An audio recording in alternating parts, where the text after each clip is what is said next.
برطانیہ میں طلبہ کو مشکلات کا سامنا ہے۔ ماہر تعلیم امانت علی انجم کی لندن میں بیورو چیف یو کے غلام حسین آبان سے خصوصی گفتگو ہوئی۔ ماہر تعلیم امانت علی نے کہا کہ یو کے میں طلبہ کے لیے کافی مشکلات ہیں۔ انہیں رہن سہن کے حوالے سے برطانوی ہدایات کے مطابق رہنا چاہیے۔ انہوں نے مزید کیا کہا یہ جانتے ہیں۔ جی بالکل، ہمارے ساتھ اس وقت لنڈن میں معروف ایجوکیشن کنسلٹنٹ امانت علی انجم صاحب موجود ہیں۔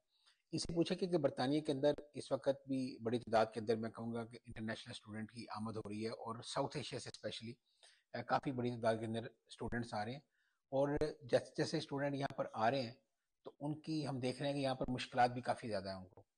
کیا برطانوی گورنمنٹ یا یہاں پر جو یونیورسٹیز ہیں وہ تیار نہیں تھی کہ اگر اتنی بڑی تعداد کے اندر اسٹوڈنٹس آتے ہیں، ظاہر ہے انہوں نے یہاں پر رہائش بھی اختیار کرنی ہے، اور جو پارٹ ٹائم پڑھنا چاہتے ہیں انہوں نے جابز بھی کرنی ہے، تو اس طرح کے مسائل، لیکن ہم دیکھ رہے ہیں کہ اسٹوڈنٹس کو کافی مسائل کا سامنا ہے۔ اور دوسری بات، فیسوں کے اندر بھی اضافہ کر دیا گیا ہے، جنہوں نے ایکسٹینشن کرانی ہے، یا ہیلتھ سرچارج کے اندر بھی اضافہ کر دیا گیا ہے، تو اسٹوڈنٹس کی پریشانیوں کے حوالے سے جو ایجوکیشن کنسلٹنٹ ہے امانت علی انجم صاحب، انہیں سے آج پوچھتے ہیں کہ وہ اس کو کس طرح دیکھ رہے ہیں۔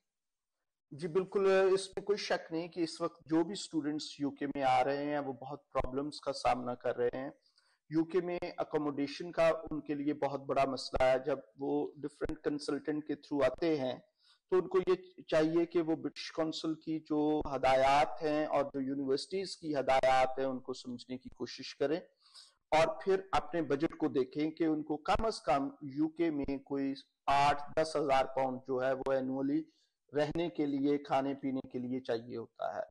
یہاں پر وہ جاب چونکہ صرف 20 آورز کر سکتے ہیں، اور یہاں پر جابز کا بھی کافی مسئلہ ہے، تو اس لیے اسٹوڈنٹس کو کمپلیٹ اپنی پری ڈپارچر بریفنگ لے کر آنا چاہیے، اور اپنی اکوموڈیشن کو 1 مہینہ 2 مہینے پہلے دیکھ لینا چاہیے۔ اچھا مولانا صاحب، میں اگر آپ کو کہوں کیٹیگرائز کریں کہ جو انٹرنیشنل اسٹوڈنٹ یہاں پر آتے ہیں، انٹرنیشنل اسٹوڈنٹ، ان کی کیٹیگریز کیا ہوتی ہیں؟ کہ ایک صرف پڑھنے کے لیے آتے ہیں جو کہ جو لوگ افورڈ کر سکتے ہیں، بڑے ویل آف لوگ ہیں، اور دوسری کیٹیگری کون سی ہے، یا تیسری کیٹیگری کون سی ہوتی ہے؟ بیسیکلی جی یو کے کی جو ایجوکیشن ہے اس کو ہم 3 حصوں میں تقسیم کر سکتے ہیں۔ پہلے یہ ہے کہ رسل گروپ یونیورسٹیز ہیں جو کہ ہائیلی ریکگنائزڈ ہیں اور ریسرچ اورینٹڈ یونیورسٹیز ہیں، جہاں ان کی فیس جو ہے تقریباً وہ 20,000 پاؤنڈ سے 30,000 پاؤنڈ ہوتی ہے پر اینم، اور اس میں پاکستان سے بھی لوگ آتے ہیں اور پوری دنیا سے آتے ہیں، وہ پڑھنے والے لوگ ہوتے ہیں۔ اب ریسنٹلی انفارچونیٹلی یہاں پر میں چونکہ اپنے اسٹوڈنٹس کو تو میں مخاطب ہوں، لیکن یہاں 3-4 یونیورسٹیز ایسی ہیں جو کہ اسپیشلائز کرتی تھی ڈفرینٹ پروگرامز میں، آرٹ، ڈیزائن، لا۔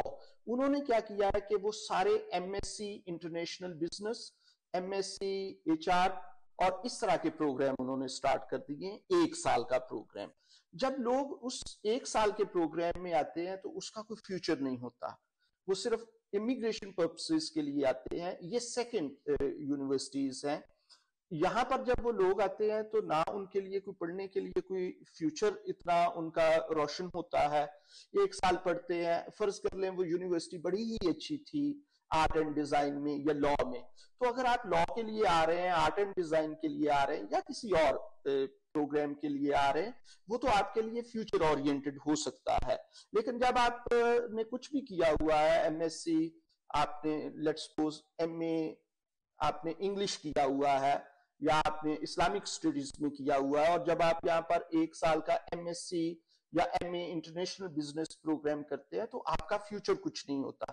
اس لیے یہ بڑا ہی ضروری ہے کہ آپ دیکھیں، اگر آپ افورڈ کرتے ہیں اور اچھی یونیورسٹی میں آ رہے ہیں تو وہ تو آپ کے لیے ٹھیک ہے۔ تیسری کون سی کیٹیگری بتائیے؟ تیسرے بالکل کچھ ایسی یونیورسٹیز ہیں جن کی بڑی ہی لو رینک یونیورسٹیز ہیں، اور وہاں پر زیادہ تر جو دنیا سے لوگ آتے ہیں وہ 1 سال کا پروگرام آتے ہیں، پھر 2 سال کا ورک پرمٹ لیتے ہیں۔ بہت شکریہ امانت صاحب، ہمیں بتا رہے تھے کہ آپ انٹرنیشنل اسٹوڈنٹ بن کے ضرور برطانیہ کے اندر آئیں، لیکن مکمل انفارمیشن کے ساتھ آئیں۔